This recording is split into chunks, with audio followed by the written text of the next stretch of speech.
Hello les amis, bienvenue dans ce troisième épisode de Sans détour. Je suis accompagné de Grégoire aujourd'hui. Petite introduction de Grégoire, comme d'habitude. C'est un mec brillant, mais surtout cohérent avec lui-même. Il aurait pu jouer à la sécurité, il a fait prépa, grande école, Berkeley, Polytechnique, HEC, mais il n'est pas rentré dans le salariat. Il a choisi d'entreprendre, pour de vrai, et ce, évidemment, sans détour. Il a commencé par cofonder une startup autour du TOEFL, avec une promesse très simple, aider n'importe qui à déchirer le test grâce à une IA bien pensée. Le projet a bien tourné, les résultats ont suivi, mais au bout de 11 mois, il s'est séparé de son cofondateur. Break-up, rideau, mais fin à la boîte malgré les bons chiffres. Parce que parfois, c'est le move le plus sain. Toujours attiré par l'éducation, en avril dernier, il a lancé Learnbound, une plateforme pour démocratiser l'apprentissage personnalisé. Il y croit, il bosse comme un chien, mais il est tout seul. Sales, tech, produit, support. Il fait tout, et à force de tout porter, il s'épuise. Et 3 mois plus tard, il coupe net. Juste, il est lucide, il a besoin de reprendre son temps. Et récemment, il a repris son premier amour, son ancienne boîte. Grégoire, il teste, il tranche et il avance. Et c'est exactement pour ça qu'il est là. Bienvenue dans son détour. Merci pour l'invitation, ça fait plaisir. Ça va, j'ai pas fait d'erreur à chaque fois que je posais la petite Non, question. franchement, mec, c'est carré, tu sauces de ouf. Non, mais je pose sur la petite question parce que des fois, je fais des petits mistakes à droite à gauche. Mais là, je pense que ça Non, va. mec, c'est ça, globalement, c'est ça. C'est ça, Ok. c'est ça. Avant de commencer, je pose toujours une petite question. C'est quoi pour toi être entrepreneur? Oula, c'est une question difficile, hein. Vraiment, on dirait que ça commence.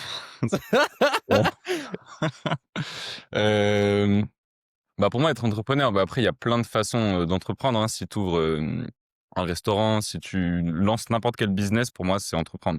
Si tu commences un truc où c'est toi, en fait, le patron et t'es subordonné de personne, ou sauf peut-être, en gros, t'as juste peut-être des investisseurs qui croient en toi. Hmm. Mais pour moi, c'est ça, c'est lancer un business.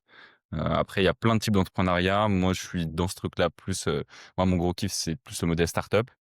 Mais voilà, à partir du moment où tu lances un truc de toi-même, t'es un entrepreneur. Ok. Dès que tu prends un truc en main et que tu essaies d'en faire quelque chose. C'est ça, exactement. Et que tu veux Ok. devenir riche aussi, beaucoup, beaucoup veulent. Ouais, c'est vrai que le drive monétaire, c'est un truc qui est très récurrent. OK, grave, grave cool. J'avoue, à chaque fois, si je pose cette question, il y a toujours des réponses différentes, c'est grave intéressant. Hem, J'aimerais qu'on revienne sur ton parcours parce que, tu fait HEC, tu fait un master, Polytechnique Ouais, HEC, tu as fait une prépa. Je sais que tu as un parcours un peu particulier, après tes études, enfin ouais. après ta prépa. Je suis chaud que tu me racontes un peu ton parcours scolaire, quel genre d'élève tu étais, dans Mmh. quel environnement un peu tu as grandi et pourquoi tu en es arrivé là?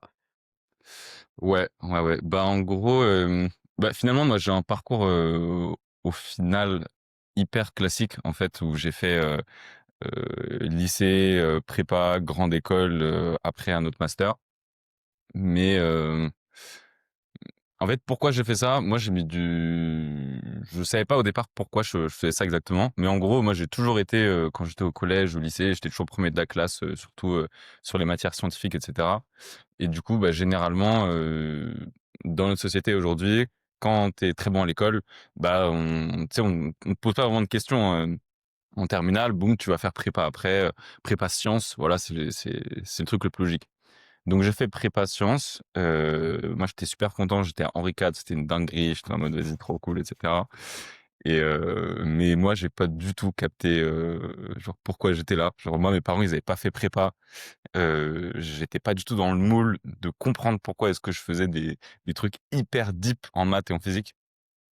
Mais du coup moi ça a pas du tout en deuxième année, ça a pas du tout fit, j'arrivais pas à taffer, enfin vraiment je me sentais pas bien et cetera.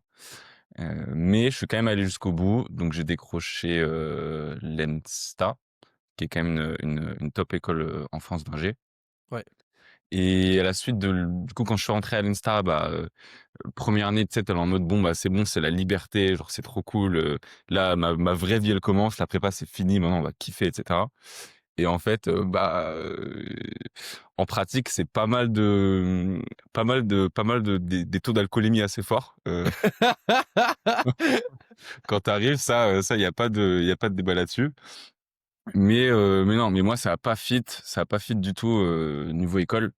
Encore une fois, je savais pas, moi, je sais pas, ça manquait de cohérence, je savais pas pourquoi j'étais là.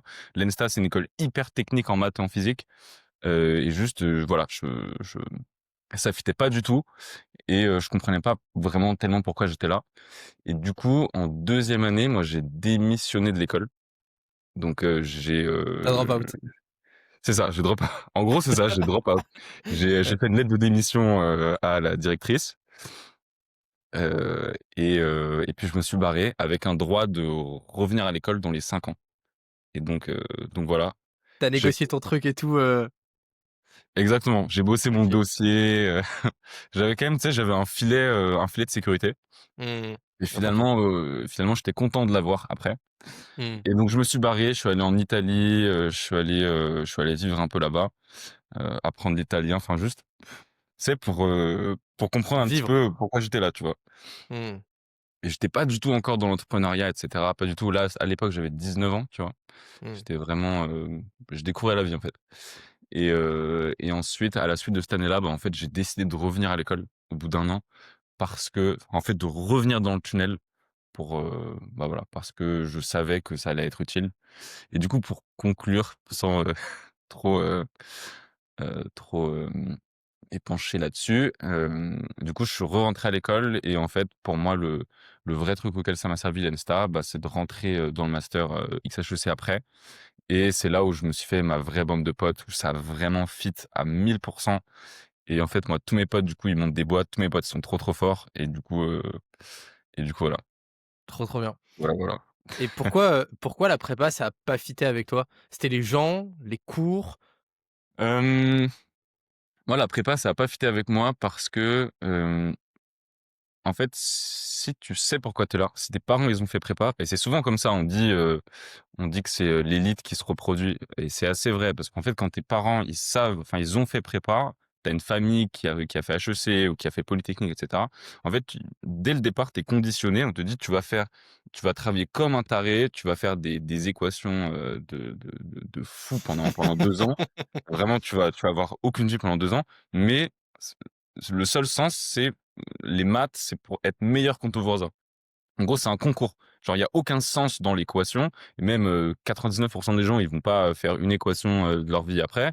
Ceux qui vraiment font des maths dures, de la recherche, c'est quand même un une minorité et Mmh. donc moi, j'avais pas ce sens-là ces équations-là, ça n'a aucun sens. C'est juste pour être meilleur que ton voisin et c'est juste un moyen en fait, de classer les personnes. Ouais, de Et domination, donc ouais. moi, genre juste, je prenais 1er degré les équations et je me souviens que en première année, à un moment, moi, j'étais tellement perdu, mon prof de physique, il me demande: «Ouais, genre, tu veux faire quoi dans la vie?»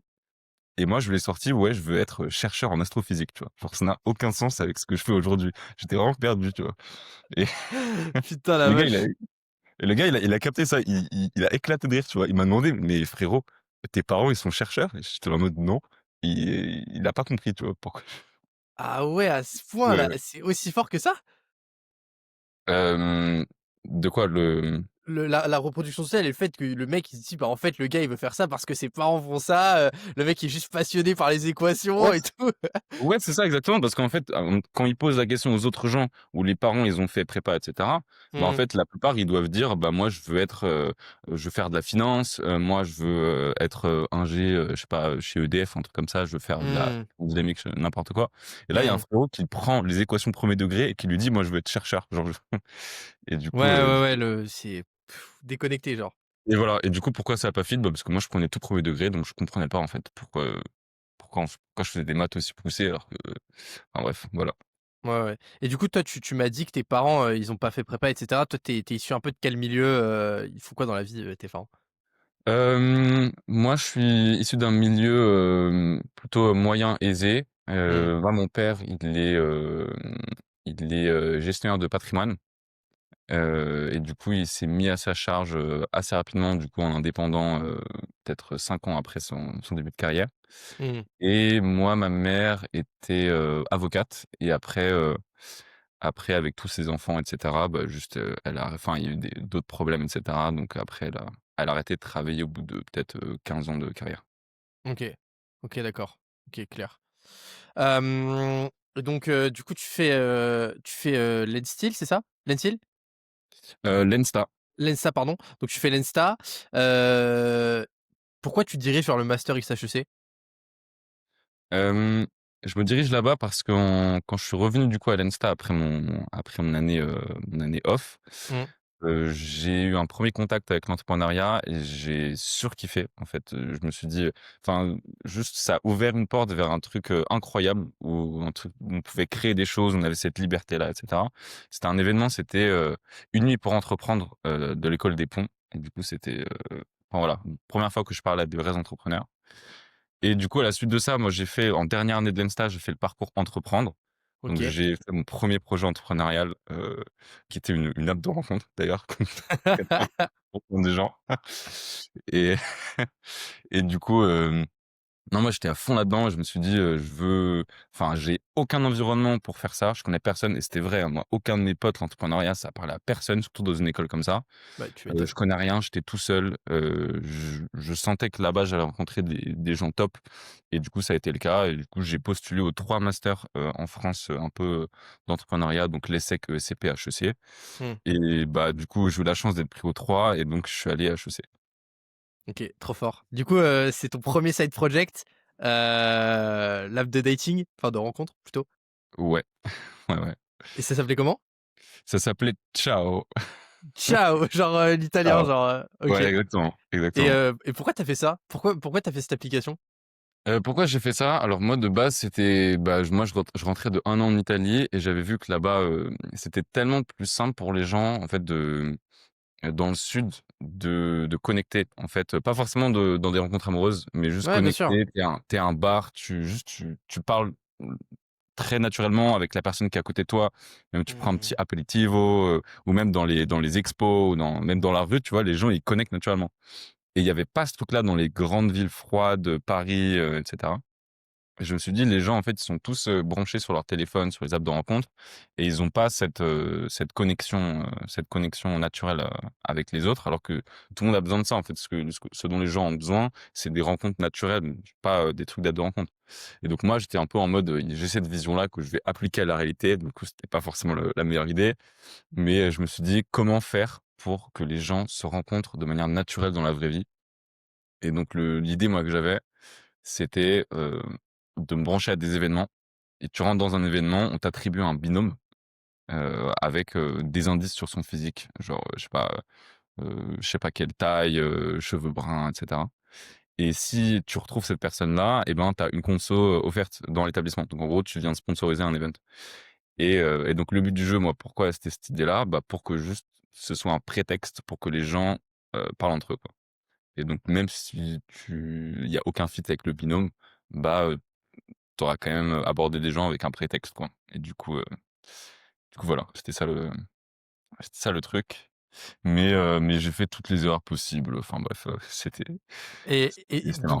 tu l'as lancé, suite à cette nuit d'entrepreneurial, Ouais. à Pont. Tu as fait un hackathon? Tu as fait ça comment? Tu t'y es pris comment pour lancer cette app et combien de temps tu y as passé? Cette app-là, alors moi je m'y suis pris, dans le mauvais sens. En fait, avant souvent, l'erreur que font les ingés, c'est qu'ils buildent le produit, sans se confronter au marché et ensuite, bah, ils se retrouvent avec un produit que dont personne ne veut. Moi, j'ai fait l'extrême inverse. Ça veut dire que j'ai lancé le marketing avant même d'avoir un produit et même avant même d'avoir, l'idée vraiment concrète. Donc premier truc que j'ai fait des micro-trottoirs dans la rue.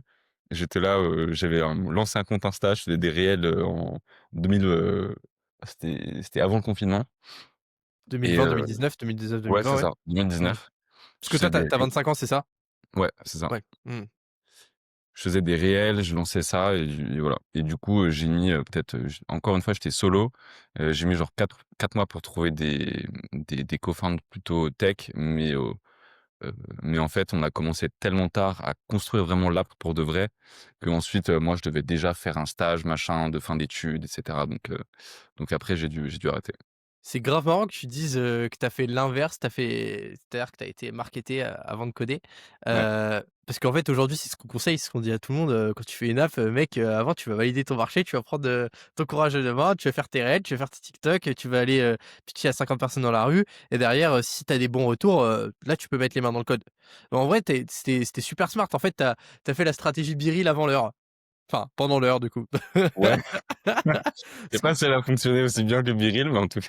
Ouais, non, non, mais ouais, ouais, non, mais c'est super intéressant. Donc du coup, ouais, tu mets 3-4 mois. Ça marche un peu sur les réseaux pour toi entre temps? Du coup, ce concept? Non, non, non.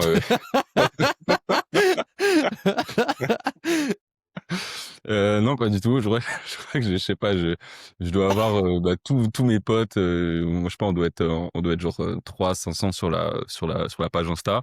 Et juste, je fais mes trucs, mais c'est hyper fouillé parce que l'idée elle-même, genre, elle était pas encore hyper claire. Genre, juste, il y avait pas vraiment de ligne directrice. Je faisais juste des réels, enfin, Genre, un pseudo coach love. Enfin, bref, c'était un peu genre. ah ouais, putain, la vache. Putain, et ça tournait autour de quoi ces vidéos? Bah, en fait, vraiment, parfois je faisais des trucs sur des genre quelle sortie faire à Paris. Parfois, je faisais des micro-trottoirs où j'allais interroger les gens dans la rue sur Mmh. comment ils utilisaient les apps de rencontre, ce genre de choses. Mmh. Et, voilà. Du coup, je faisais pas mal de contenus différents, mais j'ai mis 6 mois à me rendre compte qu'il fallait peut-être coder l'app. Et mais du coup, toi, de base, enfin, si je me trompe pas, tu sais pas coder, c'est ça? Et que tu as appris Ouais. au fur et à mesure du temps à coder? Oui, exactement. Enfin, moi, si je savais coder, mais des codes vraiment hyper mathématiques, j'avais fait Python. de la recherche en simulation, enfin vraiment tous les trucs MATLAB, etc. Enfin, des trucs hyper techniques, mais coder, genre une page web, un truc comme ça, je savais pas du tout. On parle de JavaScript, CSS, HTML, ça y est, tu m'as perdu, hein. Ouais, putain. Je rebondis sur la question parce que je vois que les maths, Ouais. c'est un truc qui est quand même assez important pour toi. Pourquoi, tu as une attache aussi forte aux mathématiques? Bah, en fait, finalement, j'ai pas tellement d'attache aux mathématiques. D'ac mmh. En fait, j'ai fait toutes mes études en maths, je me suis spécialisé en maths appliquées. Mais encore une fois, c'est juste de la FOMO. C'est juste, moi, j'ai atterri dans cette école-là. Et bon, bah, soit tu fais des maths avancées, soit tu fais de la physique avancée, soit tu fais de l'info avancée. Moi, je savais pas que l'info, ça allait me servir. Je fais des maths, et puis voilà, quoi. OK. Après, moi, Et il y a quand même des trucs que j'ai retiré de ça. Et j'ai quand même kiffé parce que moi, j'aime bien, quand il y a des problèmes, résoudre le truc, simuler, etc. Mais, moi, j'ai jamais voulu être chercheur, jamais voulu être ingé maths, etc. Donc voilà. Mais c'est bien parce que la dernière fois, quand on discutait, parce quand on Ouais, s'était vu avec Alexis, tu sais, j'avais vu, tu as vraiment un esprit ultra ingénieur et j'avoue que moi, c'est un truc, ça m'impressionne, vraiment, tu es en mode OK. problème-solution, tu découles et tu décantes. Moi, c'est un truc, franchement, c'est grave impressionnant et du coup, c'est un peu parce que du coup, je voulais te poser une question, mais tu as répondu à moitié. Ouais, C'est un peu ce OK. que l'école t'a appris, quoi. C'est ce raisonnement-là, c'est le truc que tu repris de l'école? Hem, ouais, je pense que le truc principal, c'est, ouais, plus des sciences un peu dures parce que vraiment, en fait, tu te rends compte au bout de la troisième année d'école que tu commences à faire des trucs vraiment hyper brossons, en maths, en physique. Même en physique, j'avais pris un cours, optionnel où tu faisais de la cosmologie, Pouah, tu faisais de la relativité générale, et cetera. D'ailleurs, le prof est incroyable et juste, tu waouh. te retrouves avec ça et juste enfin bref, tu es un peu hors sol, tu vois? Et je pense que ça Ouais. t'aide à avoir un raisonnement théorique, c'est surtout ça. Genre manipuler des concepts que tu peux pas visualiser, que tu peux pas prendre dans tes mains. Genre, c'est vraiment ça se passe tout dans la tête, tu vois? Et avoir un raisonnement scientifique, je pense ça, c'est assez utile, ouais. Donc ça, c'est ce que l'école t'a le plus apporté? Ouais, l'école, la prépa, et cetera, je pense que l'approche scientifique, l'approche méthodique dans ce que tu fais, je pense que c'est ça le plus important. C'est vrai que quand on discutait, de l'idée du SAS qu'on avait eu, c'est vrai que tu avais une approche, tu sais, qui était très, découpée, tac, tac, tac, tac, tac, tac, comme ça et j'avoue que franchement, moi, ça m'avait impressionné. J'étais en mode: «Putain, la méthode de réflexion qu'il a, ça se voit que c'est un truc qui est travaillé», tu vois? Moi, c'est ça qui m'impressionne chez toi, c'est pas tout à l'heure, c'est ton skill de comment dire? D'exécution. Tu as un skill d'exécution de malade, genre. Genre, tu un mec, tu vas tac, tac, tac, tac et moi, c'est un truc qui m'impressionne de ouf parce que j'ai pas du tout cette manière de voir les choses et pour moi, c'est un super skill et pour rebondir sur le skill, c'est marrant parce que là, on fait les trucs. C'est quoi le hard skill pour toi qu'il faut maîtriser aujourd'hui si tu veux entreprendre? Hem, Ça dépend, en tant que business ou en tant que Selon toi? de Là, manière si générale, en tant que ouais, si tu veux entreprendre? ouais. Je pense le truc le plus important, vraiment les fondamentaux, si tu as envie d'entreprendre, si tu es tout seul, tu as envie d'entreprendre, le hard skill, enfin le pseudo hard skills, il y en a pas en fait. C'est juste savoir connecter avec les gens. C'est ça, c'est connecter avec les gens, en fait, hem, savoir faire des liens avec des gens qui sont plus forts que toi. Enfin ça, tout le monde le dit, mais en fait, quand tu es dedans, c'est vrai. En fait, tu pas besoin de coder. Si tu fites et si tu vibes avec quelqu'un qui sait coder, et toi, ton job, c'est juste de trouver d'autres personnes et de les faire travailler ensemble. Donc il y a pas c'est un peu compliqué de genre c'est quoi comme hard skill? En fait, le hard skill, il va dépendre de ta zone qui te fait kiffer, tu vois? Genre moi, ce qui me faisait kiffer, c'était l'IA, c'était toutes les nouvelles techs de voice, c'était de build et du coup, le hard skill, moi, que j'ai dû faire, c'était tout ça, genre la voice AI, genre construire des apps, genre apprendre à coder et cetera. Mais en fait, ça dépend vraiment de ce que tu fais. Si ce qui te fait kiffer, bah, c'est la robotique. J'ai des potes qui sont à fond là-dedans, bah, tu te butes sur la robotique, tu fais que ça du matin au soir mais le truc le plus important, que tu sois CTO, CEO et cetera, c'est, savoir parler aux gens et connecter émotionnellement avec des personnes très fortes. C'est surtout ça. Mec, tu dis un truc tellement vrai. Je pense que sur toutes les personnes à qui j'ai posé cette question, tu es un des seuls à m'avoir répondu ça. Pour moi, l'ingénierie sociale, ça va au-dessus de tous les skills que tu peux avoir. Mmh. Ouais, je Pour suis moi, d'accord. c'est ultra cheaté parce que en fait, si tu es assez bon en ingénierie sociale, tu peux absolument avoir tout ce que tu veux par le talent de quelqu'un d'autre. Exactement. Et franchement, ouais, c'est très vrai ce que tu dis. Et même, tu vois, on voit, tu sais, il y a des gens, ils sortent de nulle part et cetera. Ils arrivent très rapidement à avoir de l'intérêt autour d'eux parce que c'est des gens qui maîtrisent ce truc, de Ouais. savoir, créer de l'intérêt, de créer, une sorte de FOMO, que les gens se disent: «Ah mais Mmh. je veux être avec ce gars, il m'inspire» et cetera. C'est vrai que, c'est super important dans l'entrepreneuriat. Et pour le net du coup, tu parlais aussi de un peu ça laisse supposer le networking. Toi, pour le Ouais. networking, tu fais ça comment? Bah, en pratique, le networking, j'ai surtout fait ça, moi ça faisait jamais partie d'une strat, au Ouais. contraire, là, c'est justement un truc que je vais mettre en place.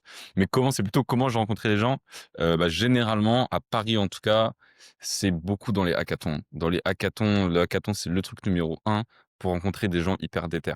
Heu, que ce soit des gens business, des gens, bon, il y a beaucoup de tech, mais il y a aussi des gens business. Mmh.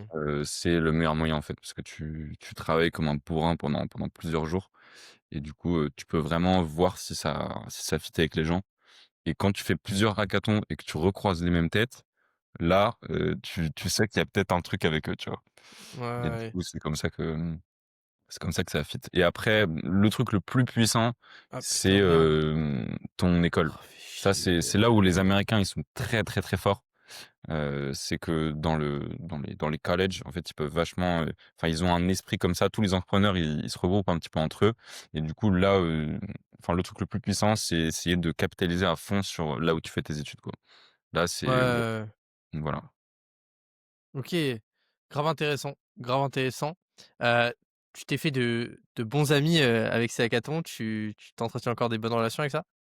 Ouais, carrément, carrément, carrément. Bah, rien que, bah, hier soir, on s'est fait un dîner avec que des gens rencontrés dans les hackathons. Trop, Donc trop bien. ouais. Et comment tu trouves ces hackathons? Si tu as un jeune là qui se dit: «Putain, mais moi aussi j'ai envie de faire des hackathons», c'est quoi pour toi les meilleures portes pour, entrer dans des hackathons? Hem Je pense qu'à partir du moment où tu rentres dans n'importe quel cercle entrepreneurial à Paris, ça arrive naturellement, en fait, parce qu'il y a un certain nombre de hackathons plusieurs fois par mois, tu vas avoir plein de hackathons et donc ça arrive naturellement dans ton fil LinkedIn, tu choisis dans lequel tu veux aller. L L'année dernière, les années d'avant, il y avait beaucoup de hackathons, Entrepreneur First, Mmh. où tu associé avec d'autres gens avec d'autres boîtes. Donc ça, c'était une super opporte. Aujourd'hui, je sais pas si ça va continuer Entrepreneur First parce que, je crois qu'ils arrêtent à Paris là. Donc Ouais. je sais pas. Mais en tout cas, il y a plein de gens. Il y a Unite, Unite, c'est une Bah, super on s'est asso. rencontrés Monde. là-bas. Voilà, exactement, on s'est rencontrés là-bas. Donc non, tu tout le choix, hein. Vraiment, si tu as envie de faire un hackathon, en 2 heures, tu as trouvé un hackathon, hein. OK, OK. Le hackathon, ça rejoint, un peu le système de «j'apprends par l'action», parce que souvent, tu sors de ta zone de confort, tu dois explorer des choses. Heu, Toi, aujourd'hui, si tu veux apprendre un nouveau skill, c'est quoi la meilleure méthode pour toi? Apprendre un nouveau skill, hem, je pense que la meilleure méthode, c'est la méthode la plus logique, hein. Tu vas sur internet, tu as, internet ouvert, ChatGPT, une feuille de papier et enfin, en fait, tu as un projet. C'est plus ça, tu as un projet, genre, tu veux faire un truc, bah, tu builds le projet en apprenant, genre. Donc si tu as envie de, je sais pas, apprendre la robotique, bah, tu te lances sur un projet, donc tu apprends les trucs, mais seulement le nécessaire. Après, c'est plus dans une démarche entrepreneuriale, tu vois? Je pense que si tu as envie d'apprendre un truc plus, universitaire, c'est pas vraiment comme ça que tu fais. Mais si tu as Ouais. envie d'apprendre un truc parce que tu as envie de le mettre à profit d'un projet, bah, tu lances le projet qui est, focus là-dessus et tu apprends en fonction de ça, quoi. Enfin, en tout cas, moi, c'est comme ça que j'ai fait pour apprendre tous les trucs que j'ai appris, dans l'entrepreneuriat, tu vois? C'était pas vraiment je veux apprendre ça, c'est plus je veux faire ça, je veux build ce truc, donc je suis obligé d'apprendre ça, donc de passer par là. C'est un Mmh. obstacle, mais c'est aussi amusant, quoi. Donc en fait, tu mets en corrélation et en parallèle l'action et l'information. C'est-à-dire que Ouais, tu dois ouais, autant avancer dans l'action que dans l'information à chaque fois? ouais. En fait, c'est Mmh. plus ça, c'est un projet, c'est un problème, que ce soit sur le build où tu es obligé d'apprendre des trucs pour, tu pas le choix pour avancer, ou alors sur le côté plus go to market, tu te dis, moi je me pose des questions de marketing, genre comment je fais pour faire ça? Bah boum, tu lis un bouquin de marketing, tu vois? C'est Mmh. des choses qui viennent naturellement. Mais Je vois ce que tu veux dire. Parce que moi, tu vois, en cours, j'avais toujours ce problème, c'est que c'était que de la théorie et j'avais jamais de pratique non, et en mais non, fait, ouais, moi, c'est un truc qui va du coup, ça m'a vraiment, bah, c'est ce qui m'a manqué à l'école complètement, tu vois? C'est, de pas avoir les mains dans le truc et de pouvoir, utiliser mes tournevis, mes clés et de pouvoir un peu trifouiller. exactement. Et même à la fac, tu vois, genre, j'ai fait 3 ans de droit, mec, le plus de pratiques que j'ai fait, c'était des cas pratiques sur papier, tu vois? Et Ouais. enfin, Non, je suis c'est c d'accord, si tu pas l'ancrage un petit peu sur un truc concret, c'est compliqué d'avancer, quoi. Si tu travailles pas sur un projet, même à l'école, si c'est pas sous forme de projet, c'est toujours un peu plus compliqué, quoi. Mais, ouais, ouais, de ouf, de ouf. Hem, Toi, c'est quoi ton drive profond? Parce que depuis tout à l'heure, on parle que la prépa, ça t'a pas plu, que en fait les maths, c'était, un truc, bon vas-y, ouais, tu t'es ouais. laissé aller dedans. C'est quoi le truc qui te fait faire, des choses tous les jours? Hem, Bah, en fait, c'est plus ouais, genre pourquoi est-ce que je prends pas un taf? Pourquoi est-ce que ou alors que je suis hyper employable? Pourquoi alors que c'est mec, c'est tellement dur, frère. Vraiment, c'est le plus dur. Pourquoi tu fais ça?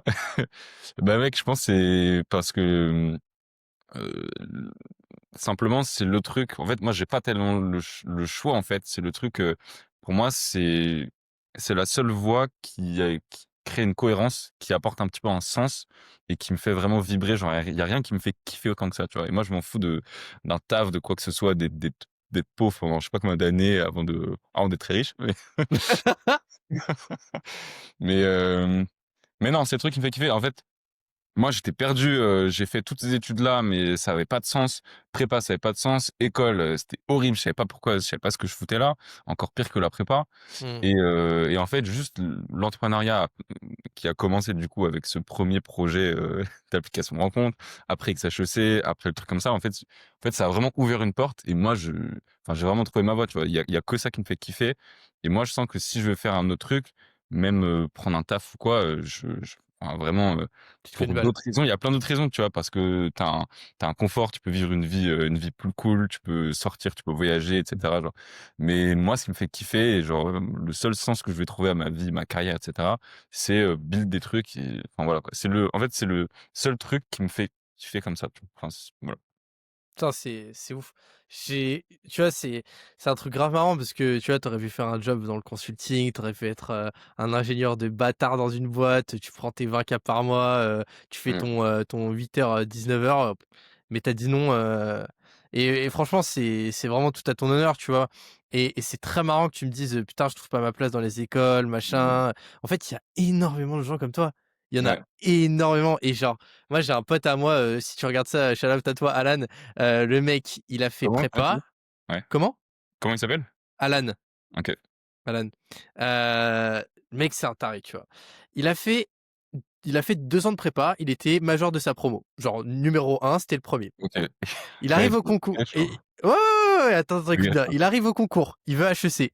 Il a aucune école à ses concours. Il était premier de sa classe. Hein. Ouais, je sais pas comment c'est possible, il a eu 0 truc. Il cube. Donc du coup, pas là, depressed, tu vois, le mec, il est au bout du bout, Bah ouais. machin. Il cube, bon, c'est très bien, il a eu l'ESSEC, donc très très bien quand même. Le mec, il a dit ouais putain, il va à Paris et tout machin. Il est en mode ouais let's go et tout machin. Mmh.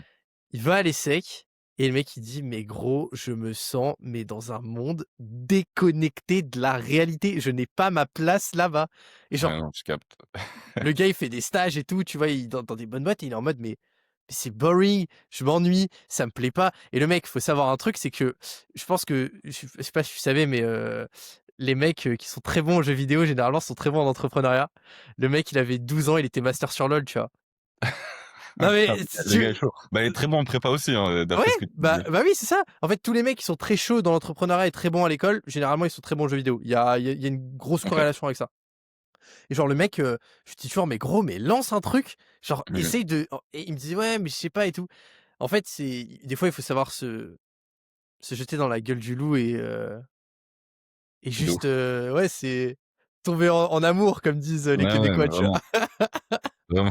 Non Bah, mais ouais, bah, ouais. le Mmh. truc le plus important, le truc contre lequel il faut vraiment se battre quand tu vas entreprendre, c'est la FOMO, en fait. Parce que la FOMO, mec, ça peut vraiment te faire tellement de mauvais choix. Mmh. En fait, le truc le plus important, c'est de faire kiffer, tu vois? Si tu as l'essai que ça te correspond pas, tu as envie de lancer un projet et cetera, qu'est-ce qui t'en empêche, tu vois? C'est fear of missing out. Ouais, je vais pas avoir un bon job si je fais ça va être quoi sur mon CV et cetera. Mec, on s'en fout, faut faire ce qui nous fait kiffer, tu vois, dans la vie Je suis et tellement d'accord. voilà, hein. Mec, c'est tellement, tu vois, c'est trop marrant parce que la plupart, enfin, on est en France, Ouais. quand tu dis que je fais de l'entrepreneuriat, les gens, ils te regardent et ils te disent: «Ouais, enfin, tu sur ton ordi, quoi».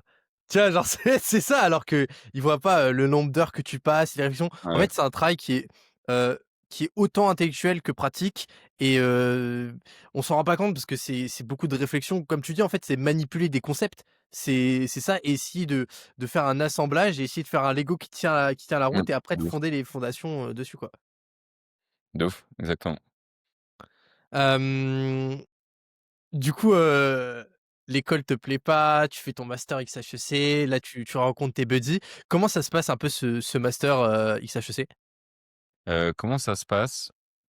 Bah, c'est assez marrant parce que c'est le retour d'un esprit de promo. On est à peu près une centaine. Donc c'est comme, c'est assez marrant, tu vois? Parce que tu avais plus à l'habitude, même tu es en stage, fin d'études et cetera.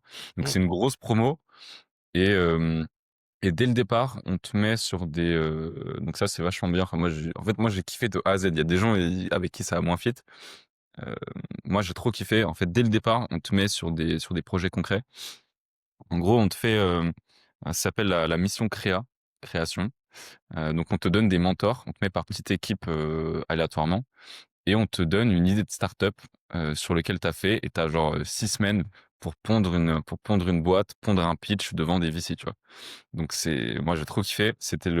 Moi j'avais, mon mentor c'était Raphaël Vulliam, donc Raphaël Vulliam qui a cofondé, Luco. Hem, donc voilà. Donc franchement le gars était bouillant, enfin hyper smart, hyper c'est quoi bouillant. l'Ulco pour ceux qui Luco, c'était une start-up, dans l'assurance, mmh, heu, voilà, qui a été valorisée, à 1 milliard, donc quasiment 1 milliard, je crois. Et après, du coup, bon, ça s'est un peu moins bien passé sur la fin, mais le gars est un crack. Il est passé de from scratch à la première compagnie d'assurance, pour les particuliers en je sais pas combien de temps, il a levé je sais pas combien de millions, enfin bref, le gars est très, très chaud, quoi. Et d'ailleurs, maintenant, il est partenaire chez Exa, donc voilà, enfin putain, bref, j'étais avec lui et le deuxième mentor, c'était le Chief Digital Officer, d'une boîte un peu comme, Kiloutou. Je sais plus comment ça s'appelle, mais une boîte qui vaut, je sais pas, qui vaut plusieurs milliards aussi. Donc, tu sais, tu là, tu sors d'école et tu te retrouves avec 2 mentors. Les gars, c'est des têtes et mmh. du coup, tu es à 3 sur un projet et voilà. Donc ça, c'était le premier truc et C'était quoi le après, projet? pardon? C'était quoi le projet? Moi, le projet, c'était alors de base, on n'a pas du tout fait l'idée parce que l'idée, elle était compliquée. L'idée, c'était créer une API, qui centralise les données, de moteurs de différents véhicules. Un truc un peu une API, généralisée, pour tous les moteurs, pour enfin bref, il y a plein d'infos. Enfin bref, en gros, c'était cette idée-là, mais ça avait été lancé par plusieurs boîtes qui avaient crash, et cetera.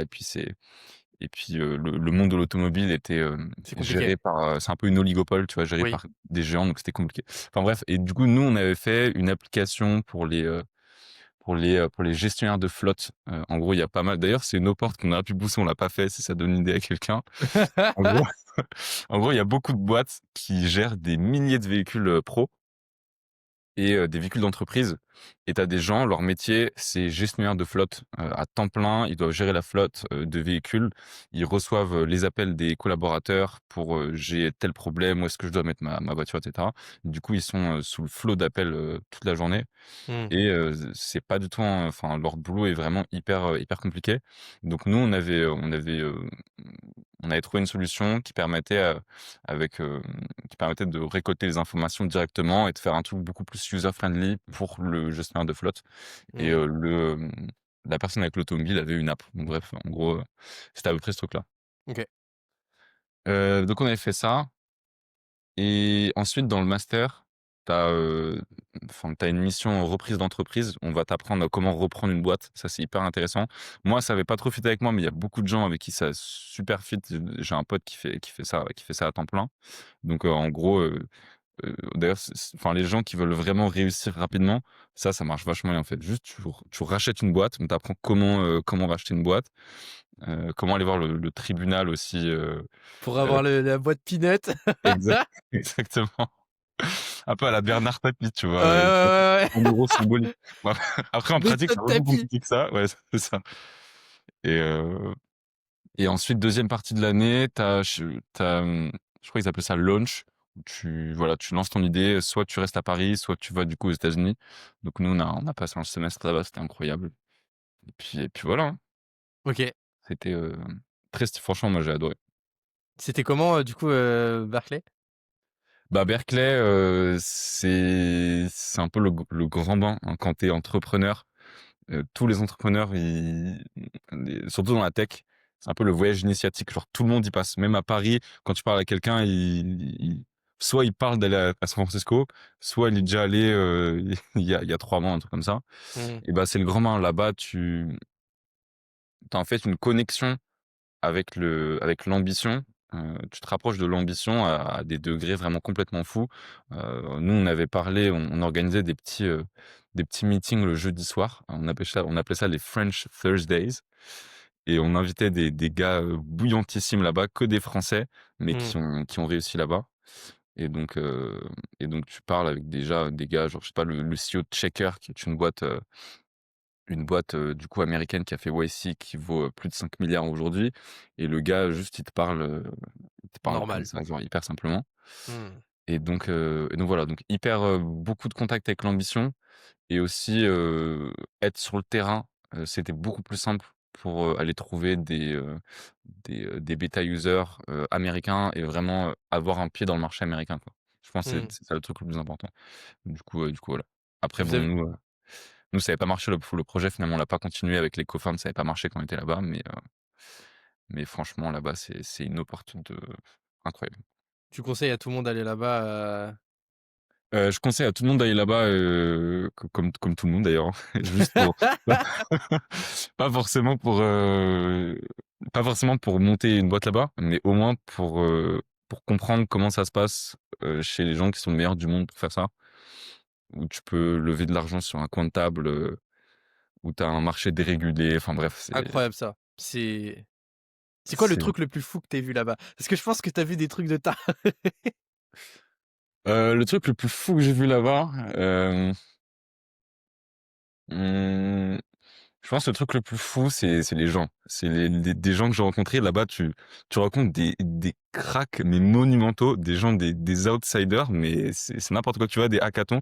Un jour, j'avais fait un hackathon, là-bas, où le but du jeu, c'était d'utiliser, l'API de OpenAI, Vision pour faire des trucs. Mmh. Et le gars, on s'associait avec un gars qui avait peut-être 5 ans d'XP. Et le gars, il tapait il codait plus vite que toi tu parles, tu vois? Tu finissais l'idée et le gars, il était vraiment comme ça. Il utilisait Vim. Je sais pas si tu connais Vim? Non, du tout, c'est quoi? Vim, c'est un moyen enfin, c'est un ensemble de raccourcis pour ne pas avoir à utiliser ta souris. En gros, tu codes et tu utilises pas la Ah souris. Et en putain! gros, genre juste, tu tapes comme ça et le gars, il allait à une vitesse complètement folle. Nous, on comprenait pas. Tu vois, moi, mon pote qui codait depuis super longtemps, qui était 100 fois plus fort que moi en build, le gars, il n'arrivait pas à suivre, tu vois. Il Oh. posait, tu sais, il arrivait en mode, ah, t'as fait quoi là? Ah ouais, ok. Comment je peux t'aider, etc. Et le gars, il était là comme ça. Il, co- il codait le truc. Et genre, en trois heures, le gars, bon, on avait build, mais le gars il avait fait 90% du taf. On est build une app pour les aveugles, où en gros, tu mets ton téléphone et en temps réel, le truc te décrit ce qu'il y a, genre, sur ta droite, 8 mètres, il y a un truc, etc. Et juste, tu marches comme ça avec ton téléphone, il te décrit. Stylé. Et voilà, un truc en prod, enfin bref, un truc complètement fou en 3 heures. C'était le Lucky Luke du code, le mec. Exactement. Mais Et, Ah euh, putain. et bref, t'as aussi des cas. Enfin, en fait, dès que tu vas dans hackathon, tu croises vraiment des gens complètement fous, quoi. Donc, Mmh. C'était donc vraiment voilà, une bonne c'est tout ça. expérience du coup, les États-Unis. Pardon? C'était une bonne expérience du coup, les États-Unis. Ah bah ouais, de ouf. Ouais. Moi, je rêve d'y retourner, hein. Si je pouvais, je serais déjà, hein. Mais Tu vas y aller dans pas longtemps là. peut-être, on va voir. On va voir, on On va en voir. on en reparle après, ouais.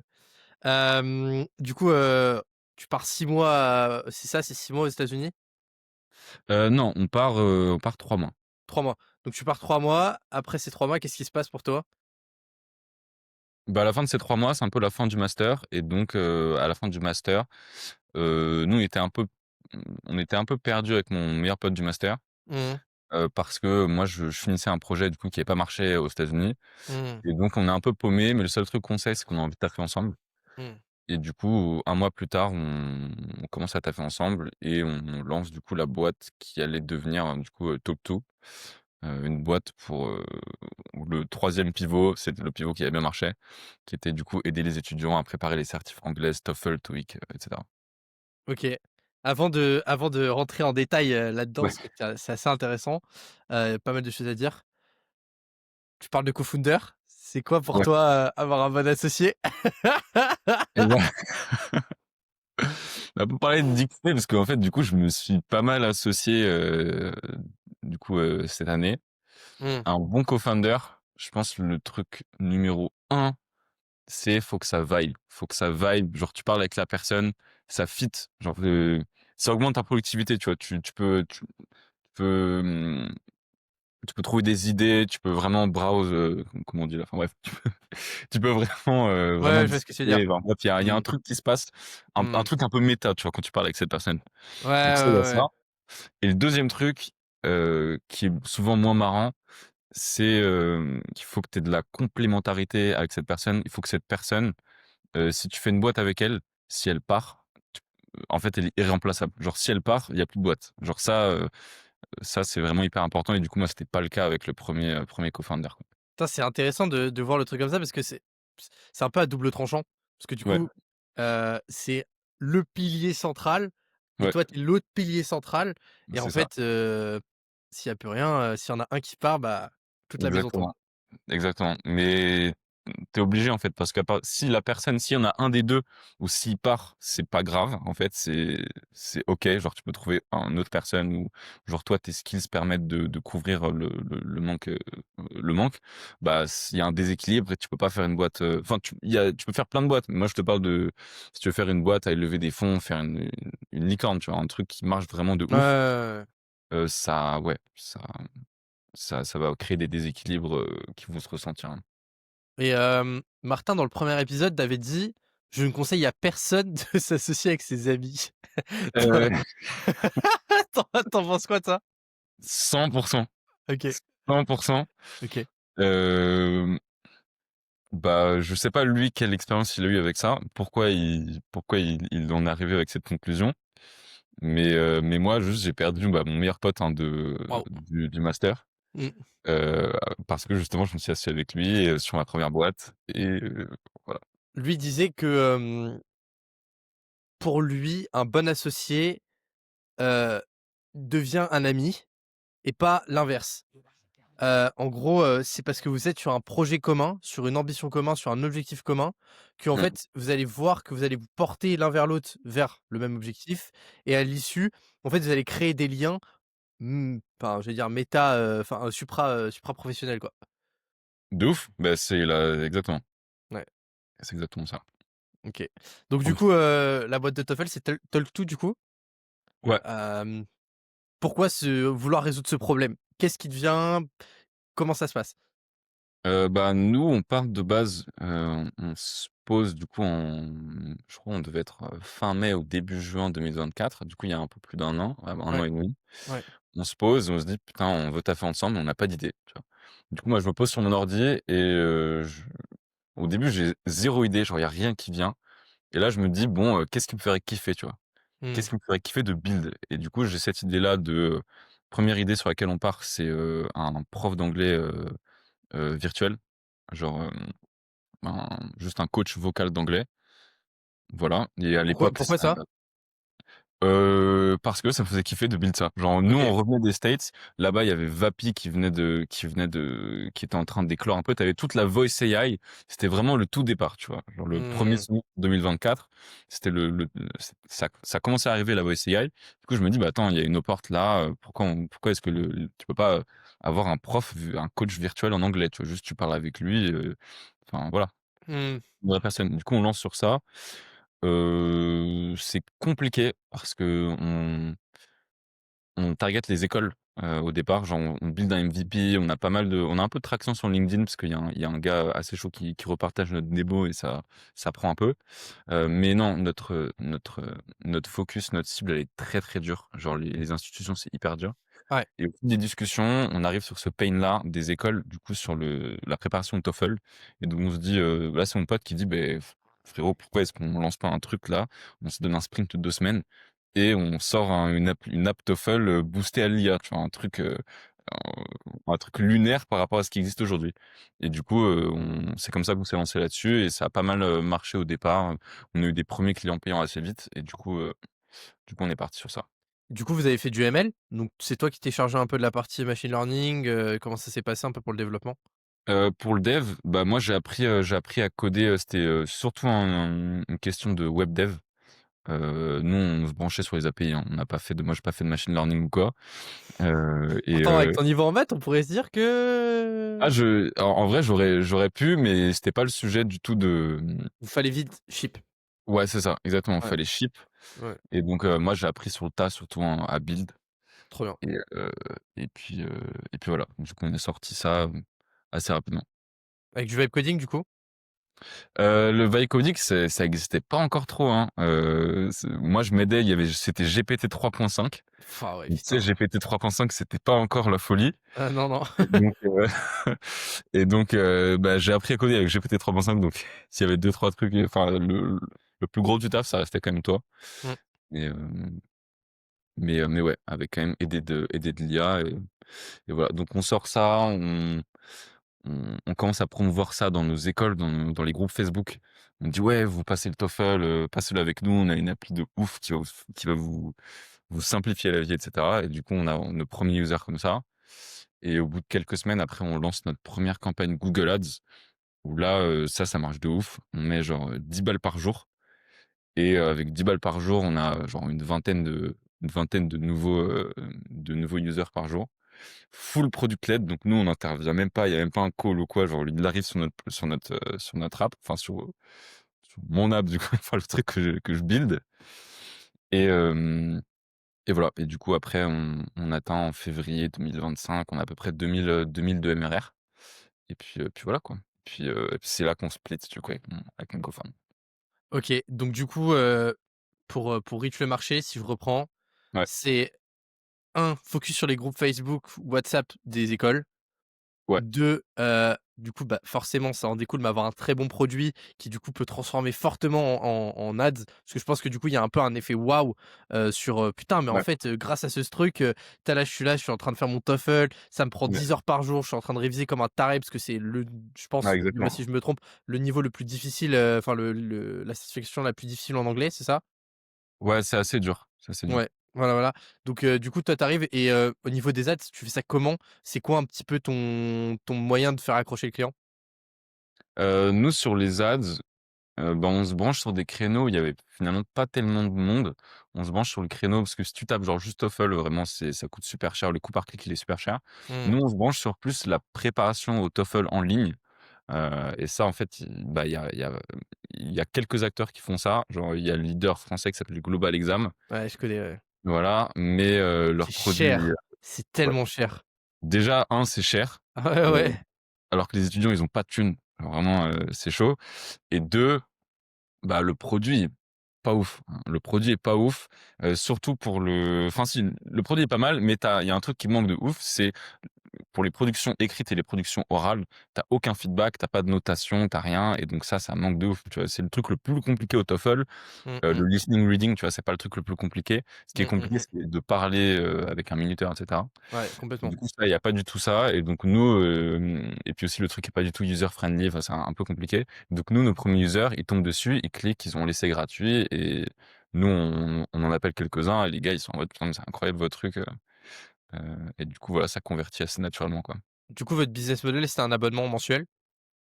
C'est ça, enfin on a changé. Au départ, c'était un truc en non mais c'est non si c'est ça, c'est ça. J'ai confondu avec le truc que je fais aujourd'hui. Si c'était un abonnement, on avait soit par semaine, c'était, 20 € par semaine, soit 30 € par mois où tu pouvais payer, 50 balles pour 3 mois OK, et renouvelable. C'est voilà. propre. Ouais, non, c'était assez cool. OK, donc vous faites, je crois si je me souviens bien 10 000 users en 3 mois, 4 mois, c'est ça? C'est ça, on fait 5-10 000 users en quelques mois, du coup de novembre 2024 à février, 2025, ouais. Incroyable et du coup, vous faites à peu près une dizaine de pourcents de conversion, donc Ouais, c'est ça, vous faites du exactement. sale, c'est bien. En vrai, c'est très bon départ, c'est ça, 8% de Bootstrap, conversion c'est génial, hein? et tout pète donc c'était assez cool, OK, franchement. OK et donc du coup, à ce moment-là, bah, le produit fonctionne, tout va bien, mais il y a un événement, Il y a un truc heu qui fonctionne moins bien, c'est, entre co-founders, quoi. OK. Bah, ce qui se passe globalement, c'est que, moi, au bout d'un moment, moi, depuis le premier jour, je suis investi comme un fou. Enfin, ça devient vraiment mon bébé, tu vois, le produit. Genre, j'apprends à coder avec, tu vois, je fais tout avec. Tu sais, c'est mon petit bébé, tu vois. Genre, je fais tout le funnel. Je m'occupe même après de Google Ads. Genre, c'est moi qui gère tout. En fait, tu es un solo founder déguisé, genre? Bah, un petit peu, un petit peu. OK. Et, et du coup, bah, c'est là où ça coince parce que moi, mon pote aussi, de base, on avait dit rôle, d'ailleurs, ce qui est un peu assez mauvais, mais on avait donné les rôles genre CEO, CTO. Moi, j'étais CTO, lui, c'était CEO. Et en fait, lui, il prend de moins en moins de place dans le projet. J'essaie de lui donner un petit peu des signaux, mais niveau communication, j'étais pas le meilleur. Du coup, je lui dis: «Frérot, moi, j'ai taffé toute la journée. Toi, j'ai l'impression que quand même, Eh, tu t'amuses bien moins, toi, oh petit que enfoiré! t'as fait plutôt bien». Ah Tu vois, en plus, putain. c'est un peu compliqué, tu vois? C'est ton pote, enfin, c'est un peu dur. Ouais. Et ah oui, et mon pote, à un moment, je me souviens qu'il me dit un truc du style, un truc un peu lunaire, genre, bah, dans ce cas-là, peut-être que si ça te met dans le mal, tu peux peut-être travailler un peu moins. J'étais en mode, j'étais en mode, tu vois? Donc voilà, donc il y avait un truc qui allait pas. Lui, il voulait plus une boîte un peu chill, qui fait du passif et cetera. Moi, je voulais tout péter, je voulais travailler comme une brute Mmh, mmh mh. et du coup et en plus de ça, lui, il se sentait pas bien dans son rôle de CEO, machin, machin. Mmh. Et donc juste point de rupture et donc à un moment je lui dis: «Bah, on peut plus continuer ensemble», tu vois? Et donc voilà. Et après bon, ça s'est vraiment mal passé. Ça s'est mal passé vraiment, pire setup ever, heu, pire setup ever pour te donner pour te dire pour te dire un petit peu, bah, aujourd'hui, tu vois, je on il me parle plus, enfin vraiment, c'est le pire setup, c'est la pire conclusion, c'était ça et du coup, bah, on arrive à un truc, on n'avait pas de pack d'associés Putain. et donc moi je lui dis: je veux continuer le truc». Il me dit: «Moi aussi». Aïe, aïe, aïe, aïe, aïe. Et du coup, voilà. Donc là, Mais, je du et coup, genre il a pas accepté le fait que tu lui dises: «Eh frérot, tu es trop un branleur, tu me casses les couilles, moi je veux bosser» et il a dit: «Non non, mais frère, moi aussi j'aime bien ce que je fais donc» non, non, non, non, il a pas bah, lui, il m'a dit: «On a fait une boîte à 50-50, ce qui est vrai, du coup, tu peux pas te barrer avec ce truc-là. Moi, je suis pas d'accord» et puis voilà, quoi. Du coup, on pouvait rien faire. et du coup ça a fini comment là actuellement? Ça en est où, avec lui? Bah, comment là, on ferme un petit peu la boîte. La boîte est toujours ouverte, mais du coup, elle est dormante et en pratique, bah, je sais que lui, il a relancé un petit peu, sur cette verticale-là. Mais bon, il a pris un taf, genre, c'est plus en side, tu vois? Mmh. Et puis voilà, hein, et entre C'est nous, bah, l'ego, hein. ouais, ouais, ouais, Mmh, mmh, mmh. c'est mais Ouais. bon, comme ça, mais le truc numéro un, le truc principal de base, c'est que c'était mon pote, hein, Ouais. si ça avait pas été mon pote, la communication, elle aurait été beaucoup plus simple. Genre, je lui aurais dit des trucs beaucoup plus tôt, tu vois? Et Ouais. je pense que l'issue aurait été la même. Mmh, On aurait été arrêtés de taffer ensemble, mmh, mais ça se serait mieux passé. Genre, on aurait trouvé genre, ça aurait été mmh. plus logique, tu vois? Ouais, je vois ce que tu veux dire. Mais, ouais, putain, c'est ça le problème, généralement, c'est la communication, l'ego. Le mec, il s'est dit: «Putain, mais le gars, il veut me baiser». Toi, tu t'es dit: «Mais lui aussi, il veut me Exactement, baiser d'un côté, moi je travaille, lui, il fait rien» et exactement, c'est exactement ça. gros misalignement, quoi. Ouais, bah, ouais. Et Mmh. du coup, voilà. Ça, OK. c'était la fin de tout. Donc ça, on est en février 2025, c'est fini. Heu, je crois qu'entre-temps, il y a une petite période de creux, tu fais pas grand-chose et au mois d'avril, tu reprends avec Lornbird, du coup?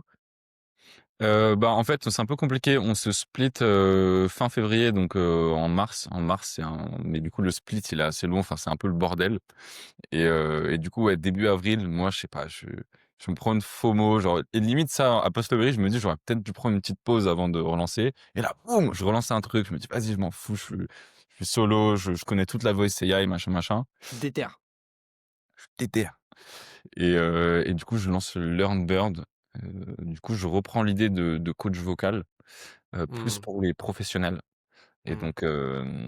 donc je vends des coachs, des petites sessions de 20-30 minutes, personnalisées pour des professionnels, pour des use cases très précis et donc j'ai pas mal de mes premiers clients, c'est genre, des gens, avec des trucs, assez spécifiques, genre dans le cinéma, dans la vente et cetera et du coup, je leur crée à la mano des petites sessions personnalisées de 30 minutes, d'anglais et puis après, en fait, pendant 3 mois, je taffe sur ça et l'output de ça, c'est d'automatiser ça et du coup, ces personnes-là, peu importe ton use case, tu décris la situation où tu as un problème en anglais et l'output, c'est une, session de 30 minutes d'anglais avec un coach d'anglais, des visuels, des trucs comme ça, interactifs et cetera Trop stylé.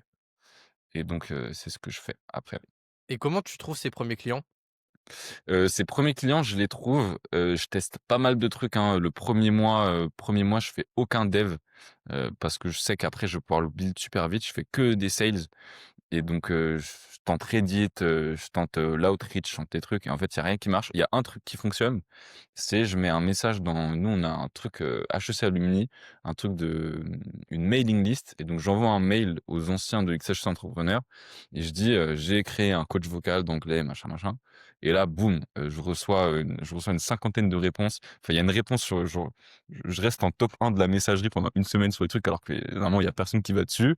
Je reçois des mails en perso, en mode: «Ouais, moi, je veux tester ton truc et tout» et donc voilà et donc en fait, j'ai bossé que sur ces gens-là pendant 3 mois. Il y avait Mmh. plein, plein de gens avec des profils différents et donc voilà.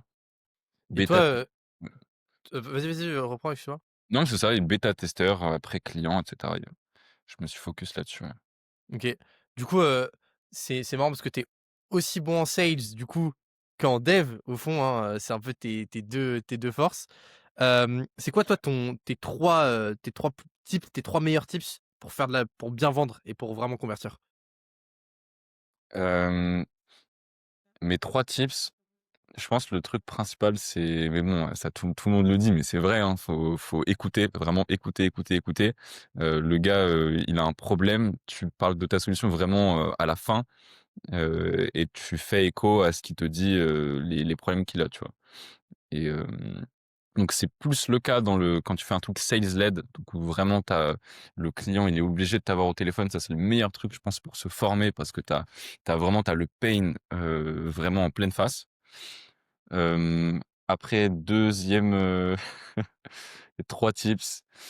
Euh, je sais pas trop là. Ouais, t'inquiète, c'est pas grave, si tu pas, on coupera, pas de souci. Euh, Ouais. Bon, je sais pas, mec. Bah, je pense que ouais, il faut répondre à son besoin concrètement. Enfin, il faut vraiment connaître la personne, quoi. OK, OK. OK. OK, clair.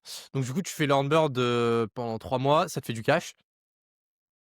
Non, enfin, ça fait du cash, mais pas pour me payer, pour mettre bien, quoi. C'est juste ça permet de payer en gros les abonnements, la tech, etc. Et puis voilà. Donc je fais à peu près 4 mois solo. Mmh. Et après, bah, du coup, je commence à taffer avec ton pote, Avec avec Adam? Adam. Salut, shout out. Allez, big up Adam. C'est un bon. Et très très chaud en tech. Et justement, c'est le truc dont je parlais, genre ça vibe direct sur l'idée, genre c'est trop cool. Mmh. Et du coup, on commence un peu à réfléchir là-dessus. Mais bon, lui, le truc, c'est qu'il part à faire un master aux States. À Et du l'UCLA. coup, à UCLA, c'est exactement. Mmh Euh, mh. euh, big up, big up, big up UCLA. Big up! Le mec, il fait pas une occasion pour faire des dédicaces, frérot. Bam! UCLA, Berkeley, HEC, big up, mon gars! Ah putain. Tous les gens de UCLA qui écoutent le podcast. Gros big up, les mecs. T'es un ouf. D'ailleurs, faut qu'Adam, il vienne dans le podcast. Je pense qu'il a des trucs super Mais intéressants à dire. de fou, franchement. Faut que je l'appelle d'ailleurs. Mais Ouais. du coup, ouais, donc je m'associe enfin, on prévoit de s'associer ensemble et donc on se met un mois de test. Mais bon, après en pratique, c'est un peu compliqué parce que lui il est aux States, le décalage horaire, etc. Et on n'avait pas taffé suffisamment ensemble, plus avant pour vraiment vibe sur ce truc-là. Plus lui il a des cours et donc plus moi je suis burn de ouf après avoir taffé pendant 4-5 mois solo et toute l'année d'entrepreneuriat sans vraiment outcome vraiment concret, pérenne, tu vois. Mmh, mmh, mmh, mmh, Et mmh. du coup, bim, Le manque de cash se fait ressentir. voilà, le manque de cash se fait ressentir. Petite Mmh. planification, je me dis: «Je suis obligé de lever dans les 3 mois» et en vrai, dans les 3 mois, là, le scénario était un peu compliqué pour lever dans les Mmh. 3 mois Mmh, mmh, mmh. et donc je décide d'arrêter ce truc-là ou au moins de le mettre en pause. Donc là, on est en, octobre, du coup, début octobre. Mmh. Et là, le Et retour. et là et là, du coup, bah, je m'associe avec un autre gars très fort en sales et je relance un autre truc, genre juste pour m'amuser, pour faire du cash, vraiment pas en mode startup. Et du coup, je relance l'idée des certifs. Je relance l'idée de ça sur Mmh. pas du product led, full, sales led. Et donc avec des plus gros tickets. Donc on vend des trucs entre 1 000 et 2 200 € pour accompagner les gens, les faire progresser en anglais et les faire s'améliorer, enfin, les préparer au TOEFL. Donc avec logiciel, plus le truc du mini coaching que j'ai, plus Mmh. aussi on délègue des cours particuliers d'anglais avec des profs. Ouais. Et du coup, on fait ça. Et là, du coup, j'ai fait ça pendant 6 semaines. Et voilà, on s'est fait presque 10K là-dessus, un mini braquage et voilà. Et Donc, du coup, en 6 semaines, ouais, 10K.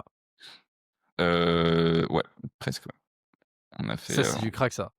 ouais, ouais, Vous ouais. avez fait comment Non, pour, pardon, vas-y, vas-y. non, non, mais ouais, en gros, on est assez content de ça. Vous avez été grave sharp. Ouais, enfin non, pas ouais, mais en gros, je connaissais déjà le marché et juste on a changé de strat et juste le truc, c'était de faire du cash, quoi. Ouais, Et du donc coup, vous avez fait moins de là, ça a bougé. volume, mais plus Ouais, de qualification, quoi. exactement. Genre pas de volume, full outreach. Que de l'outreach, des cold calls, des envois de mails, vraiment que ça. Et là, on a mis Google Ads en plus, mais c'est même pas 20% du truc, quoi. Ouais, ouais, ouais. Bah, c'est sûr que c'est beaucoup plus compliqué de faire payer un truc à 1 200, 2 000 balles, par Google Ads, que par un appel avec le gars où tu parles pendant 30 minutes avec, tu lui définis bien ses trucs, Ouais, enfin voilà quoi, c'est du sales, hein, exactement, c'est beaucoup plus compliqué de faire exactement. mettre la carte. OK, heu là, on attaque un peu sur la partie, de la fin du podcast. On a fait Ouais, un petit tour, de tous tes projets entrepreneuriales, de tout ça. Maintenant, j'ai des petites questions un peu personnelles à te poser un peu plus, vas-y, vas-y, chill. avec plaisir. Hem, c'est quoi toi ton secret pour, ne pas perdre le focus, éviter de te faire happer, par, des événements autour de toi, justement le fameux FOMO? Mmh. Je pense, le truc principal, c'est savoir ce qui te fait kiffer, genre ce qui résonne avec toi, en fait. Genre, à partir du moment où tu es dans la bonne direction, tu sais que tu es dans le bon truc, genre tu te fais kiffer, bah, tu pas besoin de des stimuli extérieurs, quoi. T'as pas besoin de tu peux, faire une petite carapace à la FOMO, quoi. La FOMO, elle peut venir de tous les côtés, hein. Ça peut être, une opportunité, C'est violent.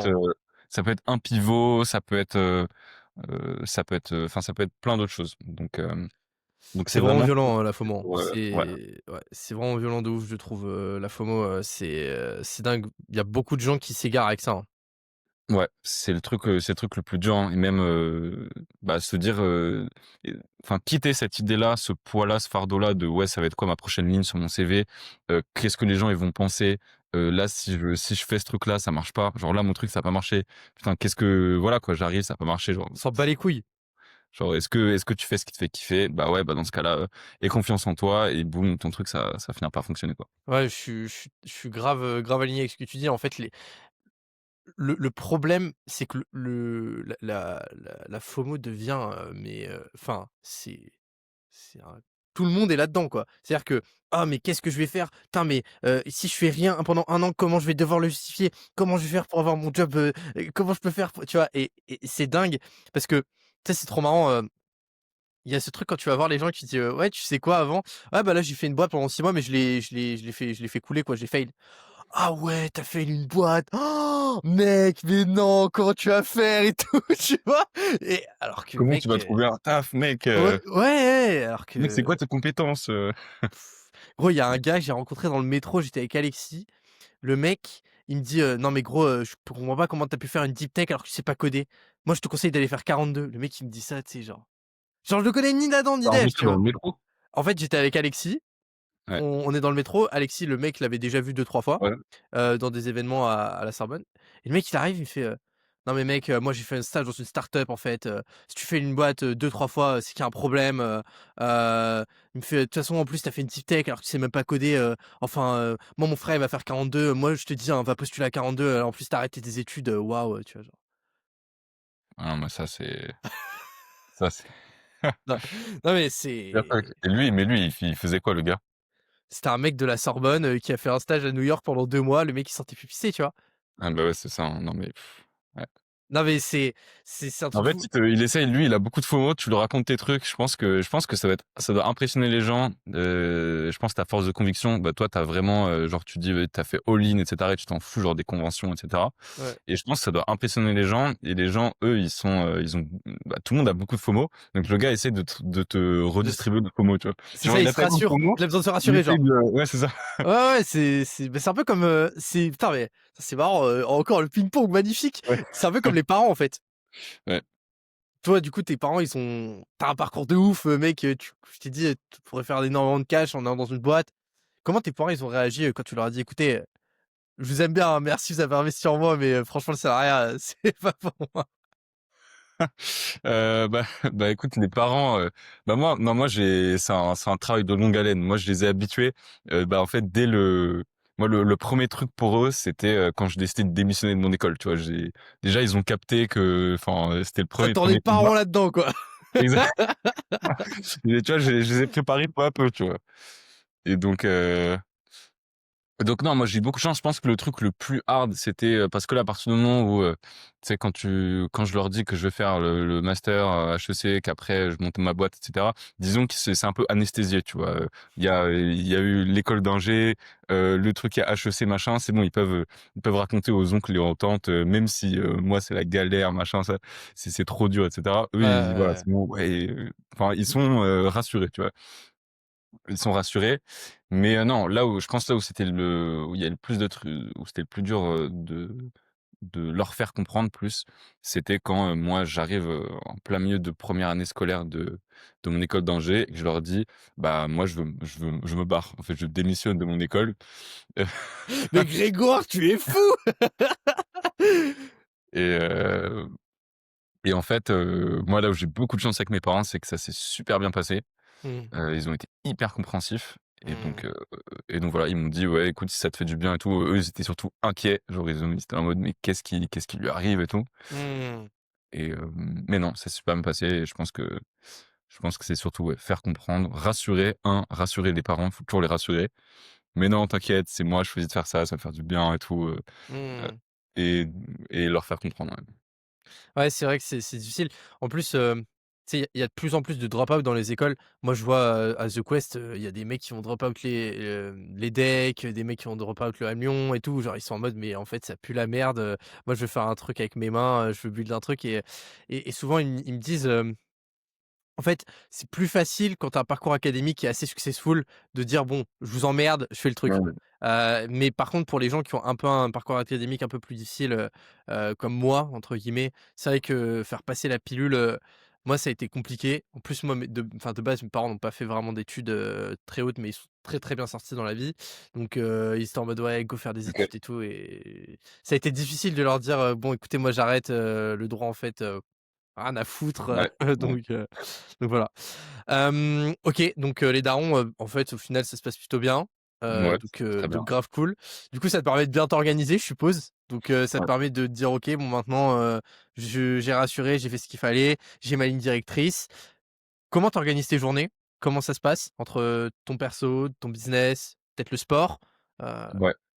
Bah, disons que là, je suis un peu, c'est compliqué de faire une vérité générale parce que là, je suis un peu, j'étais en période de de un peu big KO? transition avec ce business-là où vraiment orienté cash. De base, moi, c'était pas, ce que je voulais faire et Mmh. puis là, genre aujourd'hui, maintenant, depuis quelques jours, moi, j'ai décidé de me mettre à de me mettre à temps plein sur, un break et donc juste un jour par semaine, juste, faire tourner le business, mais juste vraiment prendre une pause avant de repartir sur un autre truc.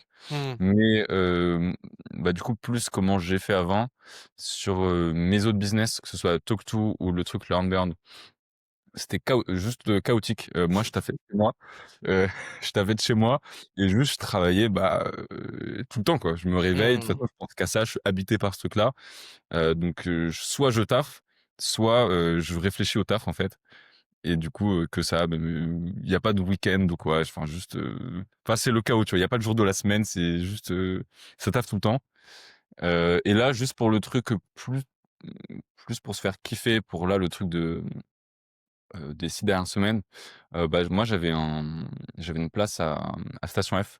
Du coup, Entrepreneur First, comme je connais pas mal, l'équipe avec tous les hackathons et tout, ils avaient un petit programme pour te filer un desk gratos Mmh. et donc j'ai eu un desk là-bas, plus j'ai gratté un desk pour mon pote, avec qui je taffe et du coup, on taffe là-bas, on se fait du 9h-19h, lundi au vendredi, petit week-end et puis voilà, juste pour faire du cash, quoi. Mais voilà. Mais OK. sinon pour, le truc entrepreneurial, chaotique. Vraiment, pas plus de hobby, Mmh. plus de plus de aucun hobby, genre vraiment c'est après moi j'étais un peu extrême donc J'ai le même profil que toi. Genre, en gros, je peux pas faire 30 choses à la fois. Genre, j'arrête le sport, j'arrête tout, j'ai juste un truc chou et je tunnel le ouais, machin. voilà, bah, c'est ça. Mais bon, ça a des limites, faut faire gaffe quand même, faut s'écouter, quoi. Ouais, je suis d'accord. Moi, je sais pas si je suis le seul fou, mais genre là, rien que la nuit dernière, là, j'ai rêvé de mon projet et tout. Genre là, juste là, je rêvais, j'étais en mode: «Putain, mais comment je dois faire le truc et tout?» genre, ça doit Ouais, vraiment être une obsession. De toute mais façon, il y a vraiment. si si ça t'empêche pas de dormir au moins une fois par semaine, c'est que, Ouais. c'est Bah, con, mais moi le truc là où moi j'ai senti que c'était trop et je devais arrêter, c'est que moi je me réveillais le matin et j'y pensais, mais j'étais en stress pour aucune raison. Genre, tu sais, je me réveillais en stress, genre anxieux, alors qu'il y avait rien, qui justifiait ça ah ouais, ouais, ouais, ouais, et ouais. donc ça, je me suis dit: «En vrai, le le burn-out, quand tu fais un burn-out, après tu es out, complètement out pendant, je sais pas combien de temps, tu vois? Ça peut être super long, Donc je me suis dit: «Non, non, là, faut que j'arrête avant que je puisse plus taffer» et Ouais donc boum, boum, j'ai arrêté direct. et ça va vite en plus, hein, ça va très, très, très vite.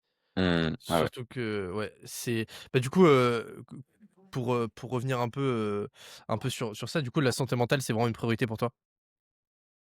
Hem, Bah, en fait, c'était une priorité, bah, c'est ouais, c'est pour ça que enfin, c'est pas le truc consciemment de pourquoi j'ai arrêté, mais disons que c'était, bah, juste, en fait, c'est Jeff Bezos Jeff Bezos qui dit ça, il dit: «Si tu te réveilles un matin, tu as pas envie de taffer ou il y a un truc qui est désagréable dans le taf, tu te réveilles le lendemain et tu as 3 jours comme ça, 3e jour, ça veut dire qu'il faut que tu arrêtes ton business, quoi.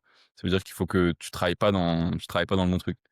Et c'était un peu ça, genre moi je me réveillais, tu vois, j'étais pas bien le matin et je me suis dit: «Non, il y a un truc qui cloche» et du coup, ça me fait plus, enfin, je suis plus que dans le kiff, je suis dans, le stress alors qu'il y a aucune raison et donc ça veut dire que c'est symptomatique de ouais, genre là, il faut que genre il y a un truc qui va pas, tu vois? Et mais quand je suis dans le focus, en fait, je réfléchis même pas, genre juste moi tout va bien, tu vois? Je fais le truc qui me fait kiffer, genre ça te booste d'énergie, surtout quand tu as un co-found avec qui ça marche super bien.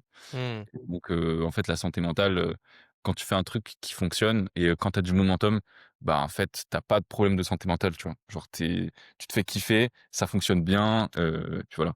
C'est dès que tu perds un peu le momentum, dès que tu travailles sur des trucs, durs qui fonctionnent pas ou des trucs comme ça, bah, souvent ça va un petit peu ensemble avec, il faut c'est tu des signaux d'alarme de faut penser, à faire une pause, quoi. Ouais, ouais, je vois exactement ce que tu veux dire.